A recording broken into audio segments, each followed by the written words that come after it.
आज मैं इस वीडियो में एक्सप्लेन करने वाला हूँ सबरीना मूवी को, जो कि एक हॉरर मूवी है और ये मूवी साल 2018 में रिलीज़ हुई थी। और ये मूवी आपको डराने के साथ साथ आपकी रातों की नींद उड़ा देगी, तो वीडियो पर अंत तक बने रहें।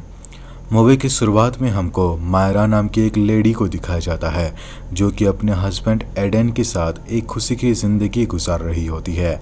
और इनकी एक भतीजी है जिसका नाम बानिया है, और इसे इन दोनों ने अडॉप्ट किया था क्योंकि कुछ ही दिनों पहले बानिया के पेरेंट्स की मौत हो चुकी थी। मायरा और एडन बानिया को बहुत प्यार करते थे, लेकिन बानिया अभी भी अपने परिवार को बहुत मिस कर रही होती है और वो हमेशा सैड रहती है। एडन की एक टॉय फैक्ट्री है जहाँ पर वो ज़्यादातर डॉल बनाकर बेचता है। कुछ दिनों पहले एडन ने एक डॉल बनाई जिसका नाम सबरीना होता है, और सबरीना को बच्चे बहुत पसंद करते थे और ख़रीदते भी थे। दूसरे सीन में हमको दिखाया जाता है एडन ने अपनी वाइफ के लिए सबरीना पार्ट 2 के नाम से एक डॉल बनाई है, जो कि और डॉल के मुकाबले बड़ी और खूबसूरत है। एडन मायरा को ये डॉल गिफ्ट करता है और मायरा को ये गिफ्ट बहुत पसंद भी आता है। और तभी अगले सीन में हमको बानिया को दिखाया जाता है, जो कि अपने स्कूल में है और उसका एक दोस्त चार्ली गेम खेल रहा है। बानिया के एक दोस्त का नाम डिट्टो है और वही चार्ली गेम की मदद से अपनी दादी माँ की आत्मा को अपनी दुनिया में बुला रहा था। और ये सब देखकर बानिया को अच्छा लग रहा था। और तभी डिट्टो बानिया को बताता है कि चार्ली गेम को ख़त्म करने के लिए भगवान से प्रे करनी होती है, ताकि वो अपनी दुनिया में बुलाई गई आत्मा को भगवान वापस उनकी दुनिया में भेज सके। और डिट्टो बानिया को IMS ऐप के बारे में बताता है, जिसकी मदद से आत्मा को ढूंढकर निकाला जा सकता है। और तभी अगले सीन में हम देखते हैं कि रात के समय बानिया चार्ली गेम की मदद से अपनी मॉम को बुला रही होती है। और तभी बानिया को ये फील होता है कि उसकी मॉम की आत्मा उसके आसपास ही मौजूद है, और वो अभी IMS ऐप की मदद से अपनी मॉम की आत्मा को ढूंढने लगता है। और जब बानिया को अपनी मॉम की आत्मा नहीं दिखती तो वो समझ जाती है कि IMS ऐप फेक है।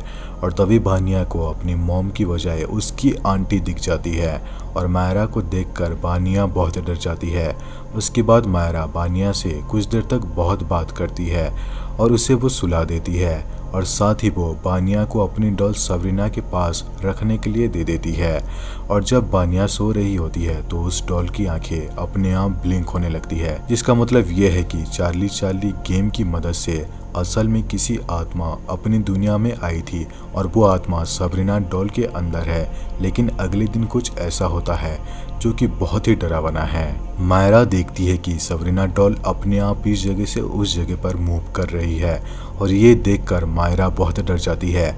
उसके बाद बानिया रात के समय फिर से उस ऐप को चेक करती है, तो बानिया को सच में एक आत्मा नजर आती है। और तभी वो आत्मा बानिया को अलमीरा की तरफ खींच लेती है, और ये बात जाकर बानिया मायरा को बताती है। और तभी मायरा समझाती है कि उसकी मॉम अब इस दुनिया में नहीं है। और तभी हम देखते हैं कि बानिया की मॉम अब असल दुनिया में आ चुकी है, जो कि अब सबरीना डॉल के अंदर है। और उसी रात मायरा को अपने घर में एंथोनी दिखाई देती है, जो कि बानिया की मॉम है। और जैसे ही मायरा एंथोनी के पास जाने वाली होती है, तभी देखते ही देखते एंथोनी अपनी असल रूप में आ जाती है और वो मायरा को मारने की कोशिश करती है। मायरा चीखते हुए वहां से भाग जाती है, और मायरा की आवाज़ सुनकर एडन भी वहां पर आ जाता है। और तभी वो आत्मा ये देखकर दोनों के ऊपर अटैक कर देती है, लेकिन ये दोनों किसी तरह से वहां से बचकर भागने लगते हैं, और वो अपनी जान बचाकर वहां से बाहर आ जाते हैं। और अब ये दोनों जान चुके थे कि उनके घर में एक आत्मा है, और वो अपनी जान बचाने के लिए एक पैरानॉर्मल एक्सपर्ट के पास जाते हैं।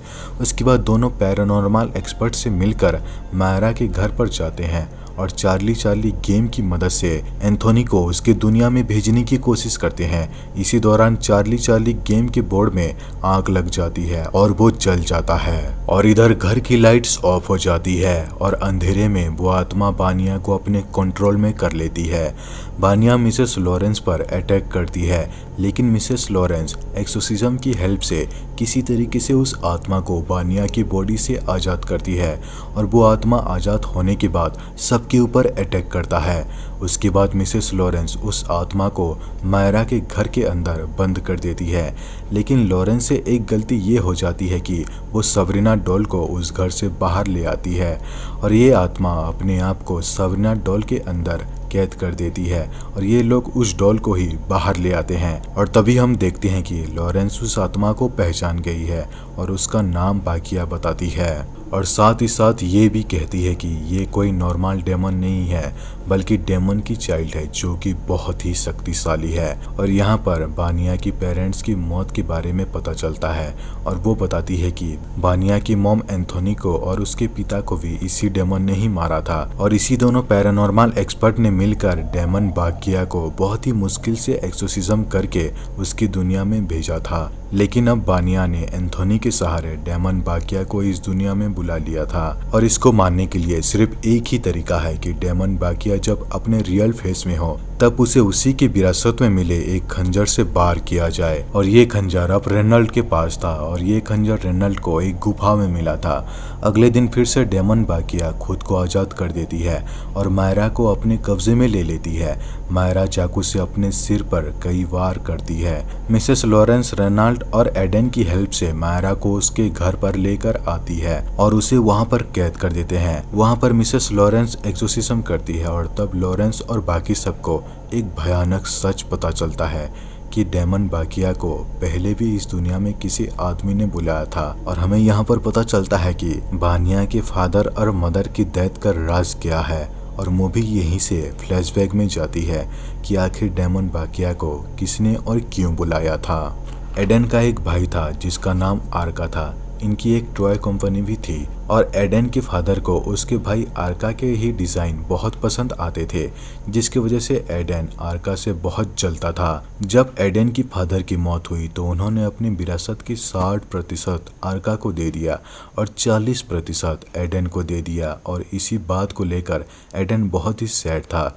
इसके बाद एडन एक ब्लैक मैजिशियन के पास गया क्योंकि वो अपने बड़े भाई को काले जादू से मरवाना चाहता था ताकि उसकी सारी प्रॉपर्टी उसकी हो जाए। और उस ब्लैक मैजिक करने वाले आदमी ने ही डेमन बाकिया को इस दुनिया में बुलाया था। लेकिन इस डेमन को एक आदमी की बॉडी चाहिए थी तो उस डेमन ने पहले आर्का की बॉडी को अपने कंट्रोल में किया, लेकिन आर्का उसके कंट्रोल में नहीं आ पाया, इसलिए उसने आर्का की बीबी एंथोनी को अपने कंट्रोल में ले लिया।